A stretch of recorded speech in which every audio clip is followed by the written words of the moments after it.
오늘 우리에게 주시는 말씀은 구약성경 창세기 9장 18절부터 23절까지 말씀입니다.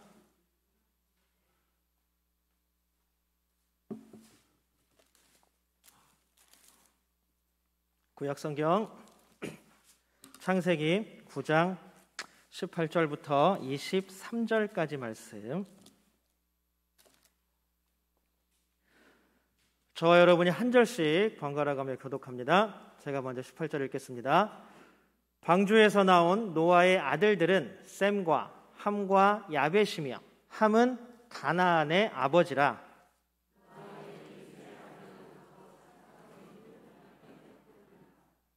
노아가 농사를 시작하여 포도나무를 심었더니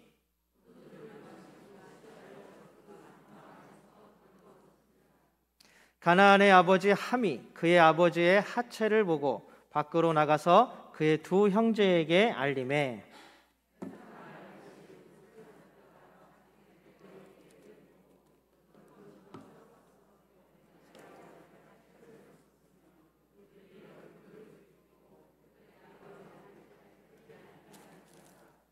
아멘.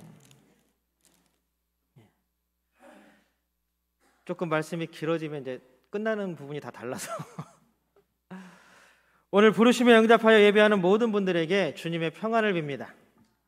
이 시간 예배 자리에 임재하시는 하나님 만나고 돌아가시기를 주님의 이름으로 축복합니다. 우리 모든 분들과 함께 인사 나눌까요? 사랑하고 축복합니다. 네. 그래도 이제 인사하시는데 웃음소리가 조금 들리는 것 같아서 좋아요. 우리 한 번 더 인사 나눌까요? 그리고 고맙습니다. 감사합니다.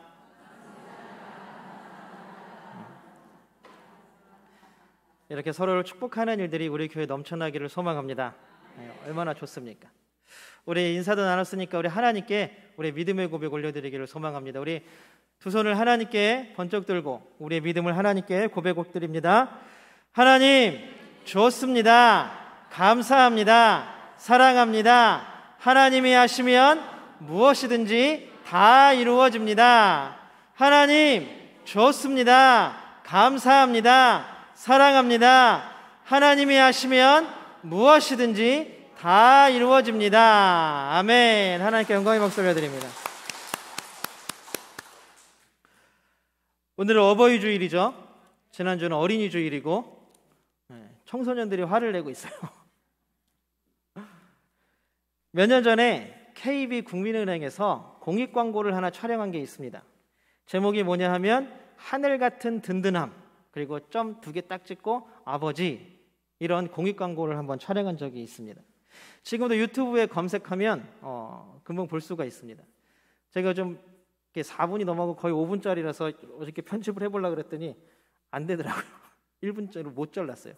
그냥 왔는데 이게 무슨 내용이냐 하면 국민은행의 그 직원들을 몇 명을 대상, 한 10명 정도 되는 것 같아요. 그 직원들을 대상으로 몰래카메라를 한 거예요. 무슨 몰래카메라였냐 하면 직원들에게 설문조사가 있습니다. 설문조사의 제목이 뭐냐 하면 부모가 자녀에게 미치는 교육 영향이라는 제목으로 설문조사를 한다고 얘기를 했어요.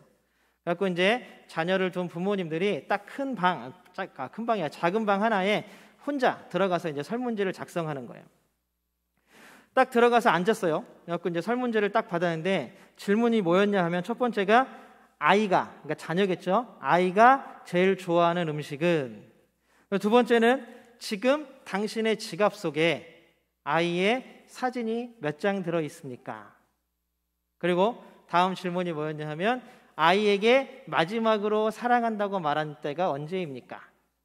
그리고 그 다음 질문이 뭐였냐면 아이를 마지막으로 안아준 적은 또 언제입니까? 그러니까 이제 아빠들이니까, 다 젊은 아빠들이니까 피식피식 웃으면서 그냥 막 적어 내려가요. 그리고 다 설문이 딱 끝나서 문제지를 딱 덮고 제출하고 나가려고 하는데 하나가 더 있습니다. 그러면서 이제 설문지를 또 다른 걸 줬어요. 그 앉아서 딱 보는데 그 설문지에는 전에 아이가 좋아하는 음식은 하고 쭉 나온 문제들이 있잖아요. 똑같은 문제가 쭉 있는 거예요. 그런데 대상이 바뀌었어요. 뭐냐 하면 부모님이 좋아하는 음식은, 두 번째 당신의 지갑 속에 부모님의 사진이 있습니까? 세 번째, 부모님에게 마지막으로 사랑한다고 말한 적이 언제입니까? 그리고 또 부모님을 마지막으로 안아드린 적이 언제입니까? 이렇게 써 있었어요. 그때 어떻게 됐을까요? 아까 자녀에 대한 질문은 그냥 막 웃으면서 그냥 막 거침없이 적어 내려가던 사람들이, 참고로 여기 설문조사에 응한 사람들은 거의 남자분들이에요. 뭐 하냐면 이렇게 앉아가지고 읽으면서 볼펜만 이렇게 돌리고 있는 거예요. 볼펜만 돌리고 있는 거예요, 앉아서. 그렇게 한 3분을 그냥 그대로 내버려 둡니다.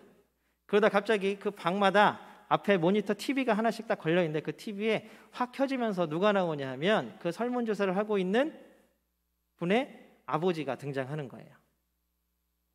그래서 모든 아버지들의 첫 마디가 누구누구의 아빠 누구누구입니다. 뭐 누구누구의 아버지 누구누구입니다. 라고 시작하는 거죠.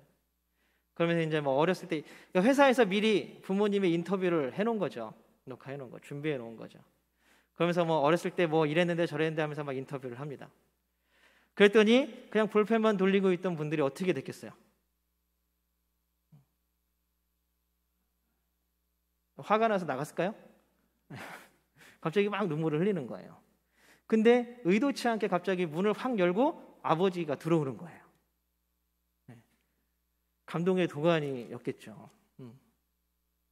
감동의 도가니였을 것입니다.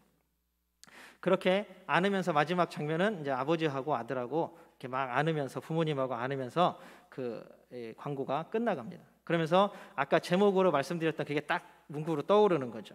하늘 같은 든든함, 아버지 이렇게 딱 나옵니다. 예전에 한국경제신문에 나왔던 기사를 한번 읽은 적이 있습니다. 제목이 뭐였냐 하면 한국 사회 아버지 변천사라는 제목이었어요. 좀 오래된 기사입니다. 근데 그건 큰 제목이고 밑에 작은 제목, 부제라 그러죠. 작은 제목으로 뭐라고 돼 있냐 하면 산업 역군에서 퇴출 대상으로, 이게 작은 제목이었어요. 갑자기 제목이 되게 슬프죠. 지난 세월 동안 우리나라의 아버지상은 우리나라의 경제 환경, 산업 상황에 따라서 계속 변화해 왔다라는 게 기사의 요지입니다. 그럼 어떻게 변해왔을까? 예전 농사가 주업이던 시대, 그리고 70년대 경제개발이 한창이던 시대에는 아버지들은 요즘과 달리 가정경제 그리고 가족부양이라는 그 책임을 어깨에 탁 내리누르고 살았습니다. 그런데 이 가족부양이라는 이게 책임으로만 다가오는 게 아니라 가정에서 아버지라는, 가장이라는 권리를 또 누릴 수 있게 해주는 책무였어요. 그러다 보니까 이 아버지들은 무게에 눌리기도 하지만 그 무게를 가정에서 해소하려고 하는 노력이라고 해야 되나요? 해소하려고 하는 시도들이 굉장히 많이 있었다라는 것입니다. 어떻게 생각하면 그야말로 강력한 힘을 가진 아버지 상이었습니다. 그런데 그것은 반대로 얘기하면 어머니도 마찬가지였다라는 것이죠. 그리고 시간이 지나서 80년대, 90년대 산업화가 정착되고 이제 부모님들은 어떻게 되거냐면 생존을 위한 직장 생활로 변해갑니다. 지금도 마찬가지겠지만 예전에는 더 심했죠. 뭐냐면 아이가 잠자고 있을 때 출근했다가 아이가 잠들고 나서야 퇴근하는 거예요. 가정과의 연계가 좀 더 사라지는 거예요. 경제는 더욱더 풍성해지고 더욱더 부유해졌지만 가정과 부모와의 관계, 자녀와 부모와의 관계는 점점 더 멀어지고 해체되어 갔다라는 것입니다. 그리고 부모님들은 특히 아버지들은 점점 가정에서 소외되어 가고 있었습니다. 특히 90년대 후반, 2000년대 초반에 넘어오면서 IMF를 겪으면서 산업화가 정착되고 또 IMF가 생기면서 생존을 위한 직장 생활, 말 그대로 진짜 살아남기, 이 시대를 거치면서 모든 부모들과 특히 아버지들은 모든 가정에서 소외되어지는 존재가 되어버렸습니다. 부모 따로, 자녀 따로.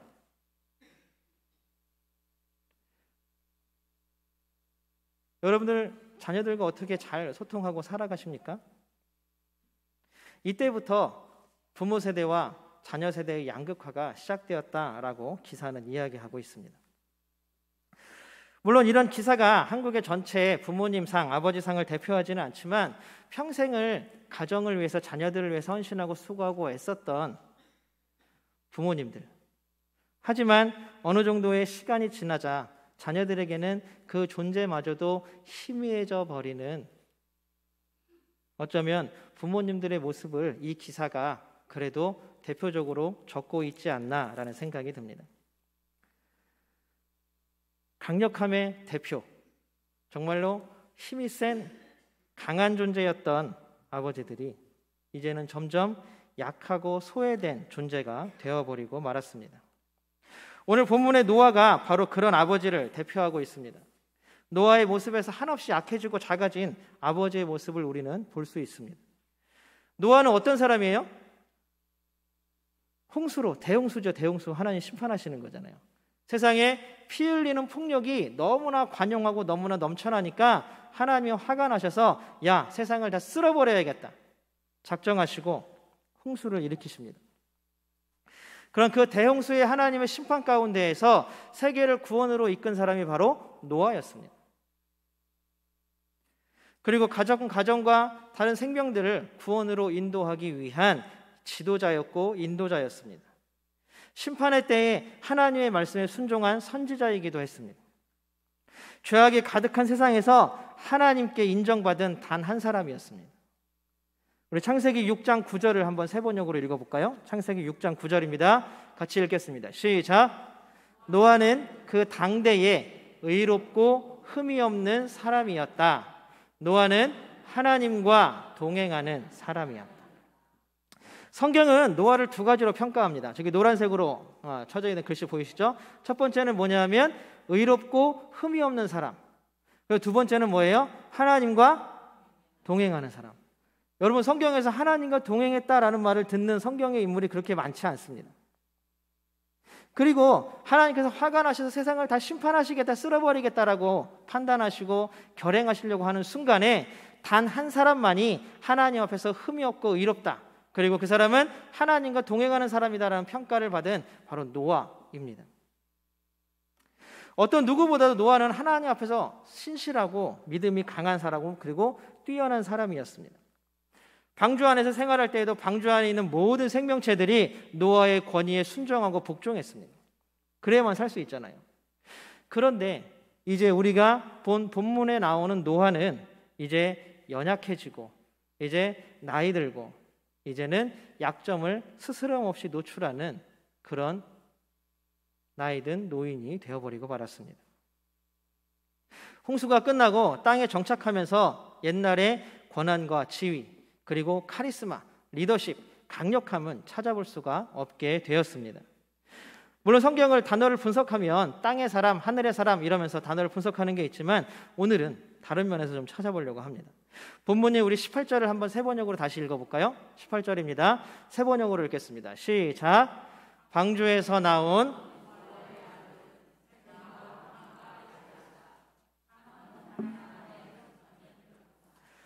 노아의 아들들의 이름이 전면적으로 등장하고 있습니다. 홍수가 시작될 때, 홍수의 중간에, 홍수가 마무리될 때 이 아들들의 이름은 안 나와요. 누구의 이름만 나와요? 노아. 하나님께 의롭고 흠이 없는 사람, 하나님과 동행하는 사람은 누구였어요? 노아였어요. 역사의 항상 정중심에, 항상 그 중심을 이끌어가던 게 누구였냐 하면 노아였어요. 그런데 오늘 18절, 19절을 통해서 보는 것은 이제 노아는 뒤편으로 물러가고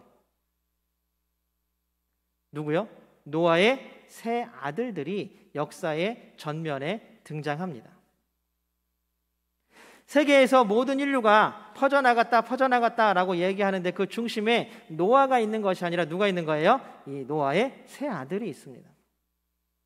그리고 하나님께서 구원하심의 놀라운 은혜를 베풀어 주시는 방주의 사건에서 노아 하시던 하나님이 이제 방주에서 내려서 땅에 정착하고 무지개 언약을 하실 때에는 노아와 그 아들들에게라고 말합니다. 이제 노아가 강력하게 리더십을 발휘하고 강력한 힘을 가지고 가정과 세계를 이끌어가던 시대는 이제 끝나고 이제 누구에게요? 세 아들들에게 그 모든 것들이 인계됩니다. 어떻게 생각하면 이어달리기 무슨 바톤 넘겨주는 것처럼 이제 노아에서 그 아들들에게도 모든 중심이 넘어가는 것입니다. 이런 상황을 두고 오늘 본문을 읽으면 노아가 마음이 얼마나 상심했을지 우리는 짐작할 수 있습니다. 노아는 단순히 그냥 포도나무를 가꾸고 포도를 따서 와인을 만들고 포도주를 만들고 술에 취해 잠든 노인일 뿐입니다. 여러분, 우리들의 부모님들은 어떠십니까? 수많은 세월 동안 가족 부양, 자녀 부양, 이라는 짐을 두 어깨에 짊어지고 살아왔습니다. 자신의 삶이란 찾아볼래야 찾아볼 수가 없는 삶을 여태껏 사셨습니다. 제가 지금까지 지켜본 저희 부모님도 마찬가지지만 뭐 자기를 위해서 뭘 하는 걸 한 번도 본 적이 없는 것 같아요. 뭐가 생기면, 심지어는 생신 때 뭐를 이렇게 드려도, 용돈을 드려도 뭐예요? 나중에 뭐 손주를 걸 사서 다시 붙인다든지, 자기의 삶이라는 게 거의 없으신 분들이 부모님이라는 이름을 달고 계십니다. 때로는 가장이라는 우월감으로 자녀들을 옥죄기도 해서 자녀들이 튕겨나가기도 하고 반항하기도 했지만, 그러함에도 불구하고 부모님들이 그 자녀들과 가정을 대한 마음은 진심이었다라는 것을 이제야 저는 조금씩 알 것 같아요. 제가 아이들을 키우다 보니까 내가 왜 요만할 때 이 아이들에게 그렇게 했는지, 내가 그렇게 엄마 아빠가 나한테 그렇게 하셨는지 좀 이해가 조금씩은 가는 것 같아요. 그러면서 느끼는 것은 정말로 나는 그 시기에, 그 시간에 만족하지 못했지만 우리 부모님은 나를 위해서 그 시기에 정말 최선을 다하셨구나. 최선을 다해서 가족을 위해서, 자녀들을 위해서 사셨구나라는 것들을 요즘 조금씩, 많이는 아니고 조금씩 깨닫게 됩니다. 여러분들은 어떠십니까? 또 가끔은 이 가장이라는, 가족 부양이라는, 또 자녀들을 위한 삶이라는 그 명목하에 지치고 힘들어지기도 합니다. 그러나 분명한 것은 평생을 가정과 자녀들을 위해서 살아오시고 애쓰시고 수고하시고 헌신하셨다라는 사실입니다. 그럼에도 불구하고 요즘에 보면 부모님들이 거의 소외되어 가는 삶이, 부모님과 거의 단절되어 가는 삶이 마치 요즘 삶의 트렌드인 것처럼 생겨나고 있습니다. 제가 예전에 수요 예배 때도 한번 읽어드린 시가 하나 있습니다. 한 초등학교 2학년생이 인터넷에 쓴 유머 게시판에 누가 올렸는데, 처음에는 되게 웃겨가지고 제가 수요 예배 때는 되게 재미있으라고 소개를 해드렸는데, 이게 나중에 계속 보니까 되게 서글픈, 마음이 아픈 시였습니다. 제가 다시 한번 읽어드릴게요. 초등학교 2학년생이 쓴 거예요. 엄마가 있어서 참 좋다. 나를 예뻐해줘서. 냉장고가 있어서 참 좋다. 나에게 먹을 것을 주어서. 강아지가 있어서 참 좋다. 나랑 놀아주어서.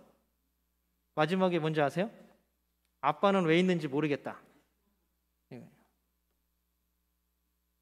초등학교 2학년이 쓴 시예요. 어떻게 생각하면 그냥 웃어 넘기거나 그냥 어쩌면 이게 왜가 뭐 이렇게 썼어요 화를 낼 수도 있는 내용이지만, 어쩌면 우리가 살아가는 이 시대를 아주 단적으로 표현한 시가 아닌가 생각합니다. 열심히 가족을 위해서 일한다고 하지만 가정에서의 자리는 점점 좁아집니다. 자녀들과 부모의 사이는 점점 멀어지고 맙니다. 자녀들은 바깥에서, 아니면 자신이 꾸린 영역 안에서 더 큰 사랑과 위로를 받는 것 같습니다. 그냥 부모라는 자리, 아빠, 엄마라는 자리는 어쩌면 자녀들의 필요를 채워주기 위해 존재하는 것 같을 때가 참 많이 있습니다. 그러다가 어느 순간 모든 것들을 내려놓는 순간이 다가옵니다. 자녀의 학년, 가장 친한 친구가 누구인지 그것도 모르고 살아온 세월들, 어쩌면 노아와 같이 삶에 힘이 들어서 술에 취해 벌거벗고 잠들어버린 아버지들, 노아의 손은 아마 그 큰 방주를 만드느라고 거칠거칠해지고 상처투성이이고 이제는 나이까지 들어서 주름으로 인해서 쭈글쭈글해졌을 것입니다. 아마 방주 안에서는 노심초사 삶의 길을 만드느라 마음의 고생이 정말 심했을 것입니다. 그리고 이제 모든 것들을 다 놓아버린 그 순간 더 이상 어떤 것도 할 게 없어서 모든 걸 다 잊기 위해서 어쩌면 술을 마시고 잠을 청한 것은 아닐까요? 노아의 상태를 한번 보겠습니다. 우리 21절입니다. 세 번역으로 한번 21절 읽어보겠습니다. 시작. 한 번은 노아가 포도주를 마시고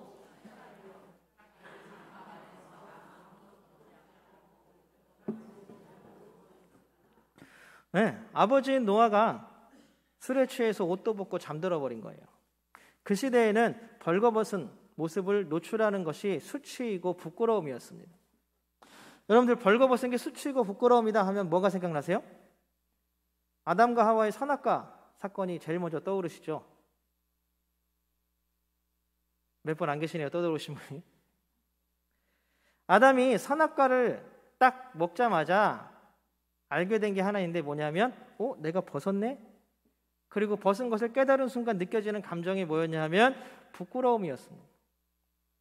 창세기 3장 7절을 우리 한번 같이 보겠습니다. 창세기 3장 7절입니다. 시작. 자기들이 벗은 몸인 것을 알고 무화과 나무 잎으로 치마를 엮어서 몸을 가렸다. 결국 사람은 알몸을 드러내는 게 이때부터 스스로에게 부끄러운 일이었고 죄악이었다라는 것입니다. 그렇기 때문에 아담과 하와도 하나님과 선악과를 먹기 전에는 하나님과 함께할 때에는 벌거벗은 게 아무런 부끄러움이 아니었고 아무런 문제가 아니었어요.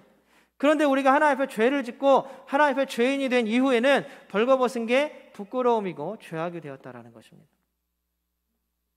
그렇기 때문에 오늘 노아가 술에 취해서 벌거벗고 잠이 들었다라는 사실은 바로 아담과 하와로부터 이어져 내려온 죄성과 부끄러움과 수치를 나타냅니다.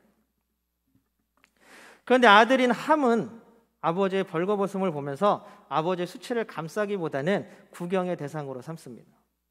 노아의 몸에 새겨진 고난의 흔적, 자기를 위해서, 함이잖아요, 아들이잖아요, 자신을 위해서 그렇게 수고하고 애썼던 아버지의 손에 남은 흔적들, 몸에 남은 흔적들, 이제 늙어버린 모습들, 이 모습이 함이라는 아들에게는 별로 크게 감동으로 와닿지 않은 것 같습니다. 그냥 단순히 지금 술 취해서 벌거벗어 누워 자고 있는 아버지의 부끄러움과 수치만 눈에 보이는 것입니다. 미켈란젤로라는 화가 되게 유명한 사람이죠. 미켈란젤로가 그린 그림 술 취한 노아라는 제목의 그림이 있습니다. 한번 보여주세요. 저건데요, 저기 가면 로마의 대성당에 가면 프레스코화처럼 천장에 걸려져 있습니다. 저도 안 가봤어요. 인터넷에서만 봤지. 거기 지금 저 제일 끝에 있는 두 번째 허여멀건한 색깔로 서 있는 아들이 함입니다. 그는 벌거벗고 잠에 취해 있는 아버지를 향해서 손가락질하면서 형들에게 아버지를 경멸과 조롱의 대상으로 삼아버립니다. 한번 봐봐, 아버지 저러고 자고 있어. 창피해. 저게 뭐야? 그런데 샘과 야벳은 함과는 다르게 행동합니다. 아버지의 수치이고 아버지의 부끄러움을 본 샘과 야벳은 어떻게 합니까? 우리 23절입니다. 같이 한번 읽어보겠습니다. 같이 읽겠습니다. 23절입니다. 시작. 샘과 야벳은 겉옷을 가지고 가서 둘이서 그것을 어깨에 걸치고 뒷걸음쳐 들어가서